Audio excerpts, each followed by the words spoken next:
இன்றைய நாளுக்கான தேவனுடைய வார்த்தை. ஆம் தேவச்சனமே, இன்னைக்கு கர்த்தர் நம்மளோடு பேச விரும்புகிற ஒரு அருமையான வார்த்தையை நம்ம பார்க்க போகிறோம். யோனா 1 அதிகாரம் 4 வசனத்தை பாருங்கள். கர்த்தர் சமுத்திரத்தின் மேல் பெருங்காற்றை வரவிட்டார், அதனால் கடலிலே கப்பல் உடையும் என்று நினைக்கத்தக்க பெரிய கொந்தளிப்பு உண்டாயிற்று. இன்னைக்கு ஆண்டவர் நம்மளோடு பேசுகிறது. கர்த்தர் சமுத்திரத்தின் மேல் பெருங்காற்றை வரவிட்டார். காட் allowed, கர்த்தர் அலோவ் பண்ணினார். இப்போ ஆண்டவர் அனுமதிக்காம எந்த பிரச்சனையும் நம்மக்கிட்ட வராதுதான். பட் சில நேரம் சில பிரச்சனைகள் நம்ம ஆண்டவரை விட்டு போகும் பொழுது நம்மளை ஆண்டவர்கிட்ட கொண்டு வர்றதுக்கு இந்த காற்றுகளை ஆண்டவர் அனுப்புகிறார்.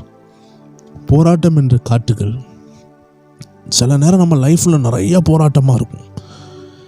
இந்த வார்த்தையை நீங்கள் கேட்கும் பொழுதே ஒரு சகோதரிட்ட ஆண்டவர் பேசி கொண்டு இருக்கிறார். சிலருடைய உள்ளத்தில் ஆண்டவர் இப்போ பேசி கொண்டு இருக்கிறார். நிறையா போராட்டம் இருக்குதே அப்படின்னு பேசி கொண்டு இருக்கிறார்.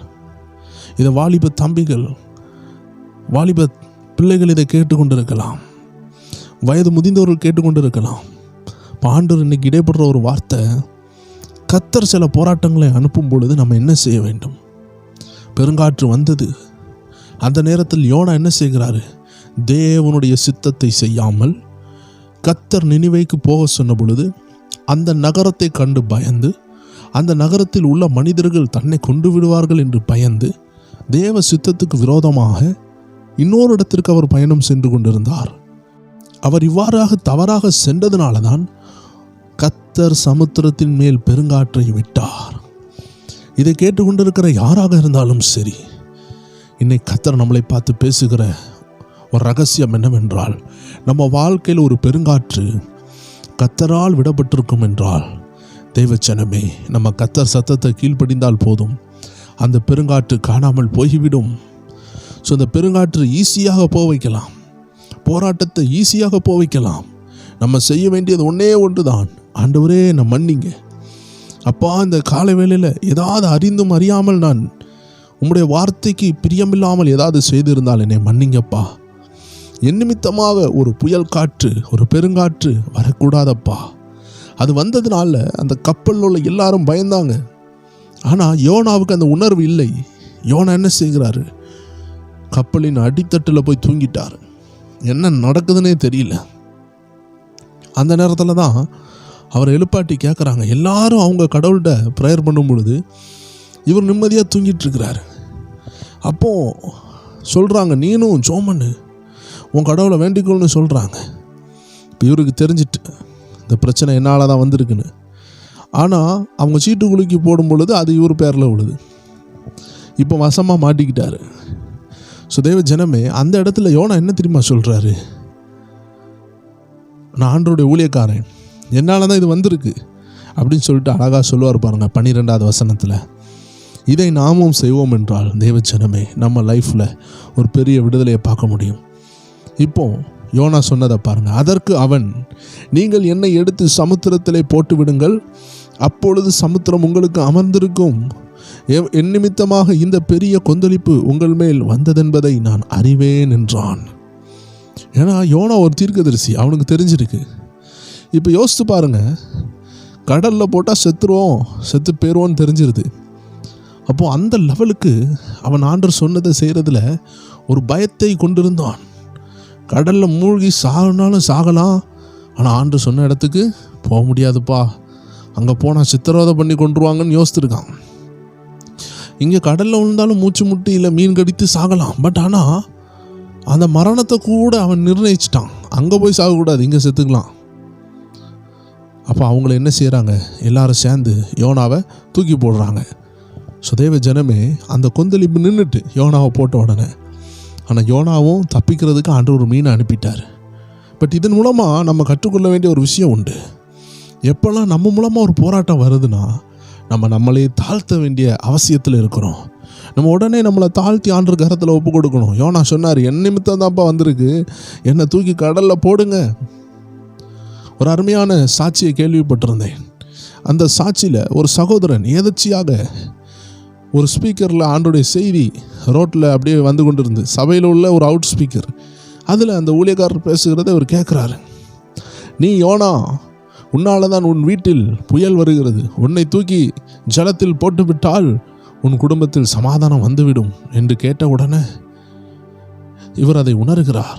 அப்போ நான் தான் பிரச்சனை, நான் தான் என் குடும்பத்துக்கு பிரச்சனை, நான் தான் சண்டையை கிளறி விடுறேன். நல்லா இருக்க வீட்டில் ஏதாவது ஒன்று பேசினா நான் பழைய காரியங்களை பேசி பிரச்சனையை உண்டாக்கிடுறேன். எனக்குள்ள கர்த்தருடைய வார்த்தை இல்லை, எனக்குள்ள கோபம் இருக்குது, எனக்குள்ள எரிச்சல் இருக்குது. இப்படி அதை உணர்ந்து அவர் ஞானஸ்நானம் எடுக்க தன்னை ஒப்பு கொடுத்தார். யோனாவை கடலில் தூக்கி போட்டாங்க, இவரை ஞானஸ்நான தொட்டியில் தூக்கி போட்ட உடனே ஞானஸ்நானம் எடுத்து வெளியே வராரு, தேவ பிள்ளைய வெளியே வராரு. நான் ஆண்டவருக்கு பிரியமாக வாழ்வேன்னு ஒப்பு கொடுத்தாரு. அன்னையில் இருந்து அந்த வீட்டுக்குள்ளே சமாதானம் வந்துதான்.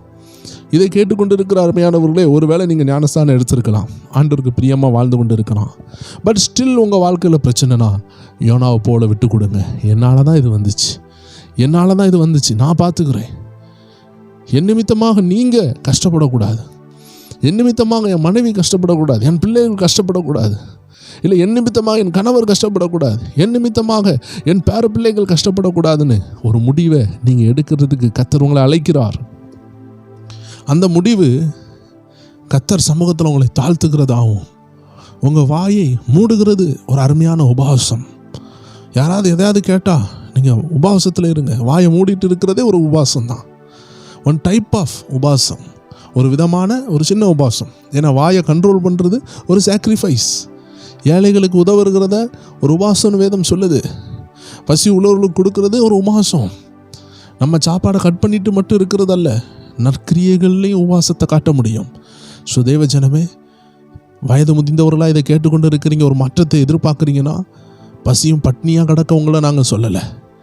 இந்த வசனத்துக்கு விட்டு கொடுத்து வீட்டில் எப்படி பிரச்சனை வருதுன்னு பார்த்து, ஆண்டவரே இதற்கு நான் காரணம் என்றால் என்னை தாழ்த்துகிறேன்னு சொல்லி, அது யாராக இருந்தாலும் சரி, இந்த வசனத்தை பேசுகிற நானாக இருந்தாலும் சரி, இல்லை தேவ ஊழியர்களாக இருந்தாலும் சரி, தேவனை பின்பற்றுகிற யாராக இருந்தாலும் சரி, யோனாட்ட இருந்த ஒரு அருமையான கேரக்டர் என்னன்னா, என்னால் பிரச்சனை வந்துச்சு, அதை நான் சமாளிச்சுக்கிறேன், என் உயிர் போட்டும், உங்கள் உயிர் போக வேண்டாம். எவ்வளோ அருமையான ஒரு கேரக்டர் பாருங்கள். ஸோ தேவ ஜனமே, நம்மளை நாம் தாழ்த்துவோமானால் நாம் நிச்சயமாக உயர்த்தப்படுவோம். அந்த பெருங்காற்று கர்த்தர் அதட்டினார், என கர்த்தர் அனுமதித்தார், கர்த்தர் அதை மாற்றினார். அதே போல் தேவ ஜனமே, நம்ம குடும்பத்தில் இன்றைக்கி ஏதாவது போராட்டம் உண்டாகும் என்றால் நாம் யோனாவை போல விட்டு கொடுப்போம். கர்த்தர் கிரியை செய்வார். அடுத்தவங்களை குற்றம் சாட்டாமல் நான் கரெக்டாக போகிறேனா என்று பார்த்து நம்ம வழியை சீர்படுத்துவோம். மற்றவங்க வழியை கர்த்தர் பார்த்துக்கொள்வார். கர்த்தர் உங்களுக்கு உணர்வு கொடுத்த ஆண்டவர் அவர்களுக்கும் உணர்வை கொடுப்பார். எல்லாரும் கண்களை மூடலாம், ஜெபிக்கலாம். அன்பின் ஆண்டவரே, இந்த அருமையான நேரத்தில் இந்த அருமையான வார்த்தைகளை எங்களோடு பேசுனீங்கப்பா. எங்களை விட்டு கொடுக்குறோம்ப்பா. ஏதாவது விஷயங்களில் கூடுதல் குறைவு இருக்கும் என்றால் மன்னிங்கப்பா. எங்கள் வழிகளில் முன்னேறி செல்ல உதவி செய்யுங்கப்பா. உங்கள் கரம் கூட இருக்கட்டும், எங்களை வழி நடத்துங்க. இந்த நாள் ஆசீர்வாதமாக இருக்கட்டும். பயத்தோடு இருக்கிறவங்க, இன்டர்வியூ போகணும்னு இருக்கிறவங்க, ஏதாவது ஒரு பயமான சூழ்நிலை, அது செய்யணுமே, எது செய்யணுமே, ஸ்கூல் ஃபீஸ் கட்டணுமே, அதை செய்யணுமே, ஆண்டவரே எனக்கு வாடகை கட்ட பணம் இல்லை, இப்படிலாம் பயத்தோடு இருக்கிற ஒவ்வொரு பேருக்காக நான் ஜெபிக்கிறேன். கிருபை உண்டாகட்டும். வருமானம் ரொம்ப குறைவாக இருக்குது, ஃபினான்சியல் பிளெஸ்ஸிங் இல்லையே, பிரேக் த்ரூ இல்லையேன்னு சொல்லி கொண்டு இருக்கிற ஒவ்வொரு பேருக்கும் ஒரு பிளெஸ்ஸிங் உண்டாவதாக. அப்படிப்பட்ட ஹெவன்லி டிவைன் கனெக்ஷன்ஸ் உண்டாகட்டும். நல்ல நல்ல கனெக்ஷன்ஸை தேவன் கொடுப்பீராக, உயர்வுகளை கொடுப்பீராக. ஆசீர்வதிக்கிறோம். நல்ல காரியங்களை கொண்டாடுகிறவர்கள், திருமண நாள், ஆண்டவரே பர்த்டே, இன்றைக்கி தான் என் திருமணம், இன்றைக்கி தான் நான் இன்றைக்கி தான் என்னுடைய லைஃப்பில் ஒரு விசேஷித்தமான நாள்னு அவங்க யாராவது போகிறவங்க இருப்பாங்கப்பா. நல்ல காரியங்களுக்காக போய் கொண்டு இருப்பாங்க. ஆண்டவரே அப்பா, ஒவ்வொரு வேறையும் ஆசீர்வதிங்க. புதிதாக இன்றைக்கி வேலைக்கு போய் கொண்டு இருப்பாங்க, புதிதாக அவர்கள் எங்கே போனாலும் தேவன் ஆசீர்வதிப்பீராக. ஒவ்வொரு பேருடைய செலிப்ரேஷன்ஸ் ஆசீர்வதிங்க. ஒவ்வொரு பேருடைய துக்கத்தை இன்பமாய் மாற்றுங்க. இந்த அதிகாலை ஆசீர்வாதமாக இருக்கட்டும். இந்த நாள் உமக்கு பிரியமாய் வாழ உதவி செய்யுங்க. உங்கள் கரத்தில் அர்ப்பணிக்கிறோம். நீங்கள் பெருகுங்க, நாங்கள் சிறுகணும். இயேசு கிறிஸ்துவின் நாமத்தில் ஜெபிக்கிறோம் எங்கள் ஜீவனுள்ள நல்ல பிதாவே. ஆமேன், ஆமேன், ஆமேன். God bless you. தேவ ஜனங்களை, இன்று இரவு நடக்கிற உபாச ஜெபத்தில் கலந்து கொள்வோம். கர்த்தர் உங்களை ஆசீர்வதிப்பாராக. 9 மணி அளவில் நம்ம இதே ப்ரேயர் டைம் சேனலில் நடக்கிறது. எல்லா ஜனங்களை இணைந்து ஜெபிக்கலாம். ஆமேன். God bless you.